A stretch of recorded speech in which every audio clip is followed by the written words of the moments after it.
क्या आप जानते हैं कि यूनाइटेड स्टेट्स की 2/3 अर्थव्यवस्था एवरेज अमेरिकन हाउस होल्ड्स के खर्चे के बराबर है, जबकि चाइना में ये मुश्किल से इकोनॉमी का तीसरा हिस्सा है। ऐसा लगता है कि शायद बाकी विकासशील देश के मुकाबले चाइनीज लोग ज्यादा दोहन नहीं करते। ये लोग अपनी एजुकेशन, मेडिकल खर्चे या रिटायरमेंट के लिए पैसा बचा कर रखते हैं, लेकिन पुरानी आदतें मुश्किल से छूटती हैं। लेकिन अब एक नई आदत, ऑनलाइन खरीदारी, चाइना के लोगों के व्यवहार में बदलाव ला रही है और अलीबाबा इसके पीछे का मेन कारण है। पर क्यों? सिर्फ 1.5 दशक में जैक मा ने एक अंग्रेजी शिक्षक के रूप में अपना करियर शुरू किया और अलीबाबा को दुनिया की दूसरी सबसे बड़ी इंटरनेट कंपनी के रूप में स्थापित किया। 2014 में कंपनी का $25 अरब का आईपीओ दुनिया का सबसे बड़ा आईपीओ था, जिसने कंपनी को फेसबुक या कोका कोला से अधिक महत्व दिया। अलीबाबा आज ई कॉमर्स सेवाएं चलाता है जिन पर करोड़ों चीनी उपभोक्ता हर दिन निर्भर करते हैं, जिसमें लाखों लोगों को रोजगार और आय मिलती है।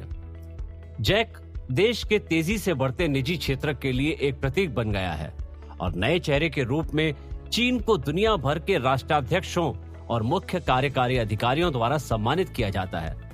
अलीबाबा और उसके करिश्माई निर्माता ने जिस तरह से चीन में अपनी नई आर्थिक स्वतंत्रता का प्रयोग किया है, दुनिया भर के उद्यमियों को प्रेरित किया है और दूसरों को क्रुद्ध करते हुए सिलिकॉन वैली के दिग्गजों पर ताना कसते हुए जिन्होंने उसके रास्ते में खड़े होने की कोशिश की है। जैक मा ने अलीबाबा का निर्माण कैसे किया? उनकी अथक ड्राइव और अपने प्रतिस्पर्धियों को मात देने की उनकी क्षमता क्या बताती है? चीन के 80% से अधिक ई कॉमर्स बाजार के साथ कंपनी कब तक अपना प्रभुत्व बनाए रखने की उम्मीद कर सकती है?